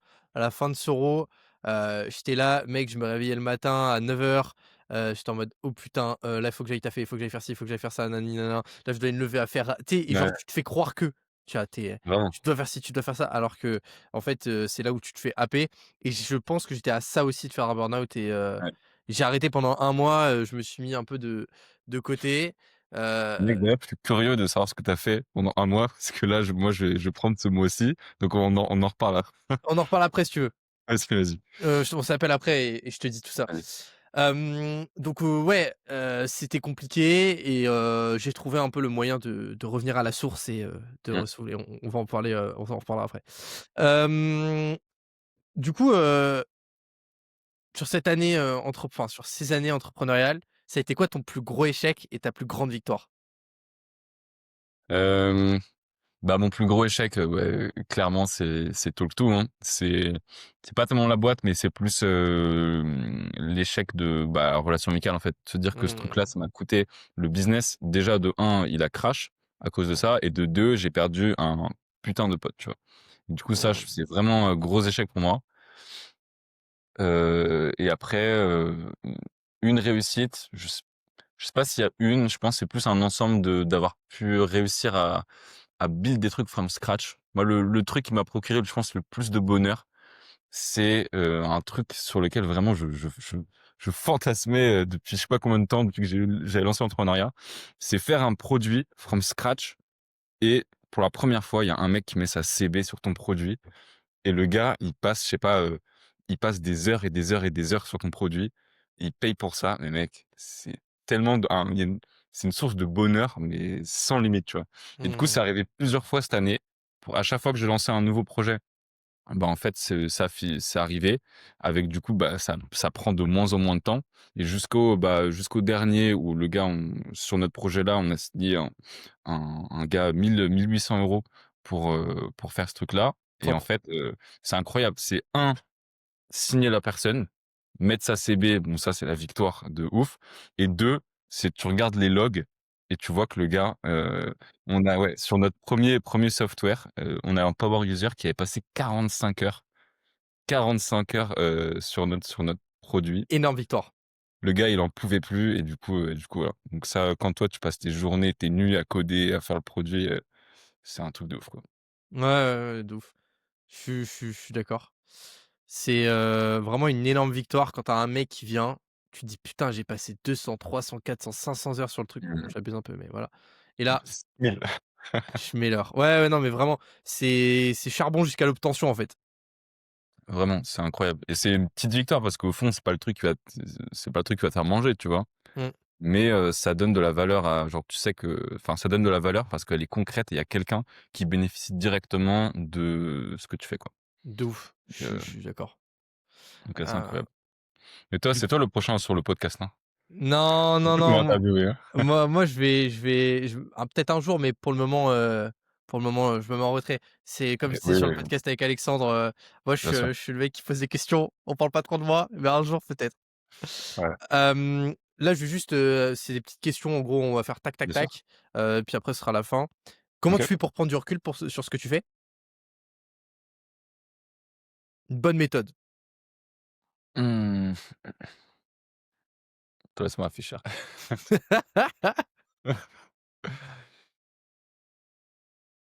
Je vais, faire un truc ultra calme.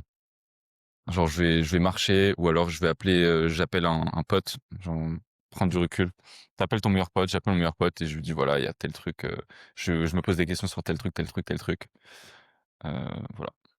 OK, OK, ultra intéressant. Un truc du calme ou de la, perspective avec un pote, quoi.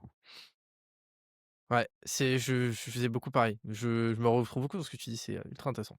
OK, comment tu gères du coup l'anxiété, la pression, le fait de toujours vouloir faire plus et un moment où tu es dans l'action et puis plus rien? Hem Bah, je pense que c'est plus le stress. Il faut pas être anxieux. Il faut être stressé des événements qui arrivent. Mais si tu anxieux, ça veut dire qu'il y a un truc qui va pas. Genre, si tu anxieux de base, c'est qu'il y a un truc qui va pas. Donc Mmh, le stress, il est bien parce que ça te prépare mentalement pour des trucs mmh, et pour le stress, moi, je fais pas mal de sport. J'ai toujours fait du sport, même, pendant l'année de ouf. Je tous les jours, en fait, ça vide le stress et cetera et après mmh, tu reviens chez toi, tu à fond, quoi. ouais, ouais, OK. Hem, Quel message tu veux faire passer à un jeune, qui se lance dans l'entrepreneuriat? Bah, comme son nom l'indique, hein, se lancer. Souvent, c'est la question: «Quand est-ce que je me lance? Qu'est-ce que je fais?» et cetera. Déjà se poser les bonnes questions et genre, est-ce que c'est vraiment ce qui te fait kiffer? Et si oui, bah, boum, tu te lances, tu prends le risque. De toute façon, quand on est jeune, on n'a pas vraiment on prend pas vraiment de risques, hein. Mmh, Si tu te lances, si tu pas de famille, tu pas de famille à la charge, t'as pas de maison, tu pas encore de prêt, donc enfin ça dépend, mais du coup, qu'est-ce que tu as à perdre, quoi? Souvent rien, lance-toi. donc voilà, lance-toi. OK. Toi, dans ton parcours entrepreneurial, qu'est-ce que tu aurais dû faire sans détour? C'est-à-dire? Bah, c'est le nom du podcast, on appelle ça «Sans détour». Donc en gros, des fois, tu sais, on prend des chemins un peu sinueux alors qu'on peut juste faire ça. C'est quoi, Ouais, la chose que tu aurais pu faire d'un coup et que tu as pris, 30 000 chemins pour y arriver? bah, ça, c'est une question que je me pose, je me demande si j'aurais pas dû alors je pense pas, mais c'est quand même un truc, est-ce que j'aurais pas dû ne jamais retourner à mon école d'ingé? Et tu vois, quand je suis parti en Italie, bah, juste, drop out pour de vrai et ne pas faire ça et dans ce cas-là, j'aurais eu un chemin qui est vraiment différent mais je pense que, voilà, je Putain pense la que ça aurait vache, pu enfin, j'aurais pu mais j'aurais peut-être pas fait de l'entrepreneuriat, hein, j'aurais peut-être fait un truc, différent, je serais peut-être allé, mais artiste frérot. mais mec, tu sais que c'est vraiment un truc, je me dis que c'est genre quand tu es entrepreneur, c'est dans le délire de passion un peu créatrice, c'est un petit peu, ça se rapproche un peu des artistes, je trouve. Tu fais de l'art, musique, dessin, Bah, là, non, mais mais à un moment, j'écrivais pas mal. Bah, quand j'étais en prépa, en fait, c'était le truc qui permettait de m'échapper un peu. Genre, j'écrivais, je faisais de la guitare. Quand j'étais en Italie, mec, j'avais pris ma guitare avec moi, gros, je passais ma vie j'avais pas de travail, gros, je faisais que de la guitare putain la vache. et hem ouais Ouais, donc c'est un bon exutoire pour toi, et du coup, l'art. ouais, sans détour, je pense, se lancer direct. Moi, ouais, peut-être, si j'avais su, en tout cas, que l'entrepreneuriat, ça me faisait kiffer, j'aurais pas dû rentrer à l'école. OK, OK, super intéressant. Quel est le pire et le meilleur conseil que tu as reçu? C'est un truc, qui est con, mais des fois ça change. Je pense le pire conseil que j'ai reçu, mais je pense que c'est pas le conseil qu'on m'a donné, mais c'est ce que j'ai compris du conseil, enfin comment j'ai assimilé le conseil. C'est pas mal de trucs qu'on te balance, quand tu commences l'entrepreneuriat et quand aussi, dans le master avec HEC, que ce soit à Berkeley ou avant. c'est un truc un peu à double tranchant, c'est fais plein, plein, plein d'interviews. En gros, il faut que tu comprennes, et c'est pour ça que je t'explique après, mais fais plein, plein, plein d'interviews. Il faut que tu comprennes ton marché, il faut que tu comprennes le pain, machin, machin. Et à la fois, c'est bien parce que tu parles directement à tes users, tu comprends le marché, tu débunks un peu des trucs que tu comprenais pas. Mais à la fois, genre, tu peux vraiment te perdre dans les interviews. Et le pire setup, c'est quand tu as envie de faire genre que t'as pas d'idée, que t'as juste, tu t'adresses à des gens, tu parles et tu cherches des problèmes dans ce qu'ils disent. Et nous, on a fait ça, genre, dans le Master XHEC, mais j'ai dû faire, je pense qu'avec tous les projets, j'ai dû faire 300 interviews sur des trucs différents où tu passes des heures avec les gens et juste, en fait, ça mène nulle part. Tu fais plein d'interviews, tu comprends un secteur, mais tu trouves pas le pain, en fait, parce que le truc le plus important, c'est partir d'une idée, partir d'un insight. Et sur cet insight-là, basé sur ce truc-là, tu fais des interviews, mais hyper focus, hyper axé sur ce truc-là. Et là, et t'as pas besoin d'en faire. Nous, on nous disait, faut que t'en fasses 40, 30, 40. Et je pense que c'est bien, c'est à la fois bien parce que ça t'apprend à bien parler à tes users quand t'as jamais fait ça, et souvent c'est l'erreur qu'on fait, mais c'est à double tranchant parce que si t'as un insight, si t'as un truc vraiment, vraiment précis, bah c'est juste 5-10, 5-10 c'est suffisant. C'est suffisant, ouais. Et du coup, et le meilleur conseil, bah c'est un peu l'opposé de ça, c'est que moi j'ai un très bon pote bah, qui était aussi dans le master, bah c'est le CTO de Voca, je sais pas si tu vois. Ouais, bien sûr, Hugo, Dana. Et lui, il y avait un truc quand on était à Berkeley, il disait pas mal, enfin le grand truc c'était Build and Sales. Build and Sales, c'était vraiment un peu le slogan que lui il avait et que quand on était à Berkeley, c'était un peu ça. Et c'est vraiment c'est le meilleur conseil. En fait, quand tu fais une boîte, tu alternes entre le sales et le build et tu fais les deux en même temps, tu vois. Et et du coup, dès le départ, tu fais les interviews, mais tu builds aussi, il faut toujours que faire les deux en même temps et mettre le produit dans les mains des users le plus rapidement possible. Et ça, c'est vraiment le truc en tout cas, qui s'est avéré être le plus vrai, quoi. Voilà. Putain, de ouf. Ouais, c'est grave accurate, je suis complètement d'accord. Hem, Dernière question, après, on va se laisser. Si tu pouvais revenir en arrière et te glisser une petite phrase, quand tu avais 15-16 ans ou quand tu te lançais, quelle aurait été cette phrase?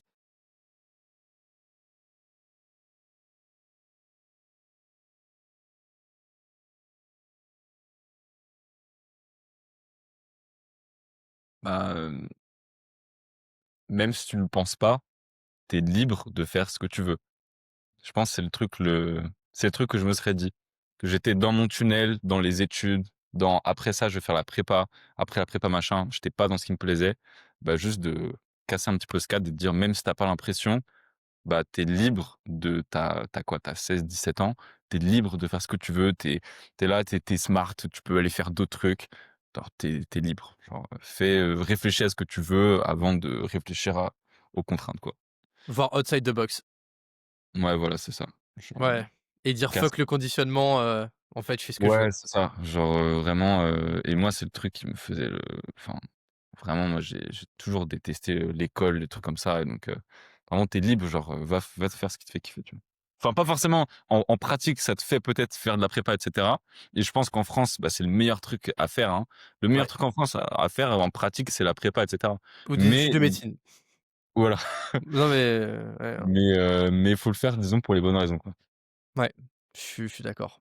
Merci beaucoup, Grégoire. C'était vraiment ultra pertinent, ultra intéressant. Tu été super bon. J'espère que t'as kiffé. Franchement, j'ai kiffé, hein. Bah, après, nous, on se connaît, Ouais, on ça se fait connaît. plaisir. Ouais, on s'est Mais déjà vu écoute, plusieurs fois, merci, ouais. merci de l'invitation. C'était un plaisir de discuter avec toi aussi. Ouais, ouais, bah, franchement, moi aussi, je pense qu'il y a pas mal de trucs ultra value que tu as donné, puisque du coup, nous, la communauté Side Project Club, c'est 15-23 ans. Ouais, Je pense que, tu as donné des conseils ultra accurate pour tous ces jeunes qui veulent se lancer et comme d'hab aussi, tu as un profil un peu particulier et ça qu'on kiffe. trop bien. Bah, écoute, avec plaisir si je peux, les aider d'une manière ou d'une autre, hein. Trop bien, trop bien. Écoute, si vous voulez, rejoindre Side Project Club, lien en description, vous faites le petit formulaire, tac, tac, tac et moi je vous prends en appel et on voit ce qu'on peut faire ensemble. Allez-y les gars, il est trop fort, faut y aller. Salut, gros bisous les gars. Salut les gars.